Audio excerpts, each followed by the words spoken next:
Assalamu alaikum, dear students of class 8th. I am your host, teacher Mohammad Shafiq Bhatt, with the same topic, that is global warming, of your prose section.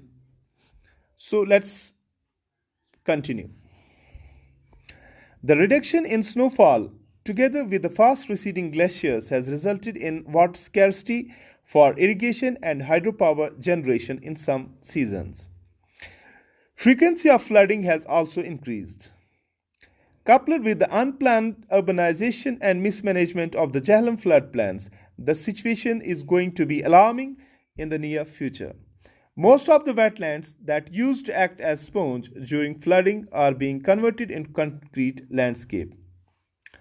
Another phenomena that is directly related to global warming is the occurrence of high-velocity storms in the valley, which have caused devastation to crops and fruits, thus affecting the livelihood of many people.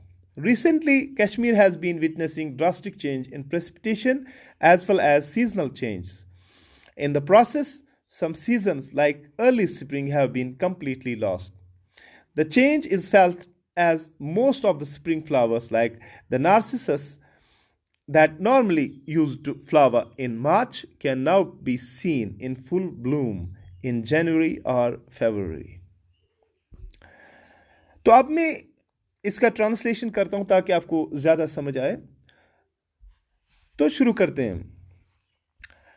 जैसा कि हमने global warming के बारे में पढ़ा और अभी भी हमें पढ़ना है, लेकिन हमने अभी तक जो जिक्र किया था वर्ल्ड के बारे में कि वर्ल्ड पे कौन सा असर करता है ये ग्लोबल वार्मिंग, ठीक है।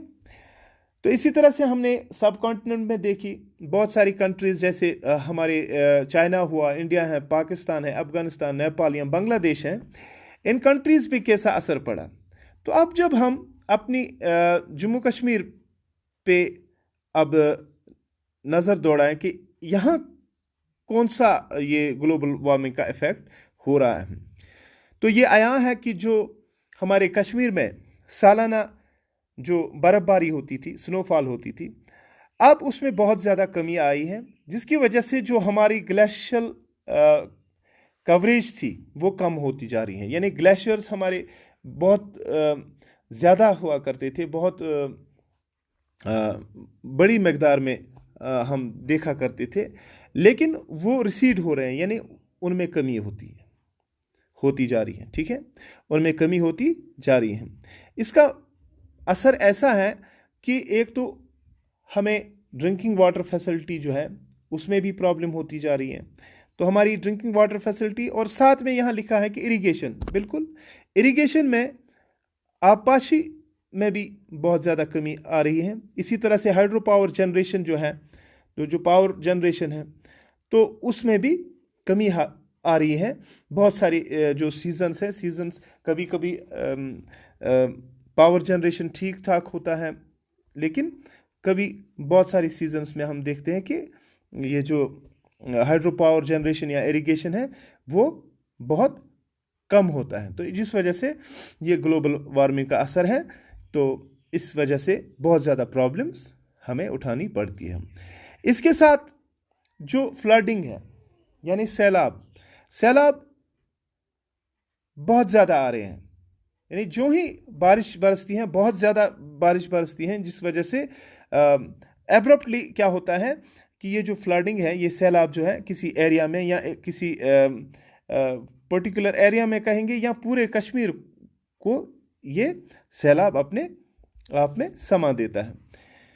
तो इसी तरह से इसकी वजह ये है कि हमारा जो सबसे बड़ा दरिया है यहाँ, दरियाई झेलम, तो इसमें मिसमैनेजमेंट और अनप्लानड अर्बनाइजेशन जो है उसकी वजह से ये जो सिचुएशन इस वक्त देखी जा रही है, तो ये कह रहे हैं, प्रिडिक्ट कर रहे हैं कि ये बहुत ही ज़्यादा तबाहकुन होगी इन नियर फ्यूचर, जो आने वाला समय होगा, आने वाला वक्त होगा। तो जो इन झेलम फ्लड प्लान्स के इर्द गिर्द जो वेटलैंड्स हुआ करते थे, उनको अब कुछ मुफाद परस्तों ने कंक्रीट लैंडस्केप में कन्वर्ट किया है, तब्दील किया है।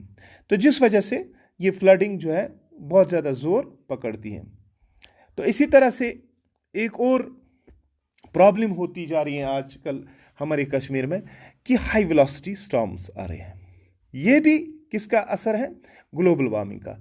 तो बहुत ज़्यादा तेज़ हवाएं चलती हैं जिसकी वजह से हमारे जो क्रॉप्स हैं या फ्रूट्स हैं उसकी प्रोडक्शन क्या मतलब वो बहुत ज़्यादा उनका नुकसान होता जा रहा है। तो जिस वजह से तकरीबन मैं कह सकता हूँ कि 80% जो हमारी आबादी है वो इसी पे मुनसर है। तो उनकी 80% जो यानी 80% जो लोग हैं उनकी जो रोज़मर्रा की जो कमाई है उस पर असर होता है।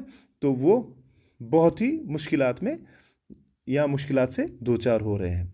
तो इसी तरह से हमारी जो बारिश की मकदार हुआ करती थी पहले, जो बारिश पड़ती थी उस हिसाब से नहीं पड़ती है, और जब हमें चाहिए थी तो बिल्कुल उसी सीज़न में बारिश पड़ती थी। लेकिन अब बिल्कुल सारा चेंज हो गया है। इवन कि हमारे सीजन्स जो हैं वो भी चेंज हुए हैं। कि जैसे इसने दिखाया है कि एक फ्लावर हुआ करता है हमारे कश्मीर में, नार्सिसस, तो वो मार्च में ब्लूम होता था, मार्च में वो अपना जो फ्लावर है वो निकल आता था। लेकिन अब देखा जाता है कि इवन कि जनवरी या फरवरी में ही वो उसका जो ये फूल वो हमें देखने को मिलता है। तो ये सब कुछ जो है ये ग्लोबल वार्मिंग का इफेक्ट है, इसी का असर है। तो आज के लिए इतना ही, कल फिर मिलेंगे, तब तक के लिए दीजिए इजाज़त। अल्लाह हाफिज़, अल्लाह निगहबान।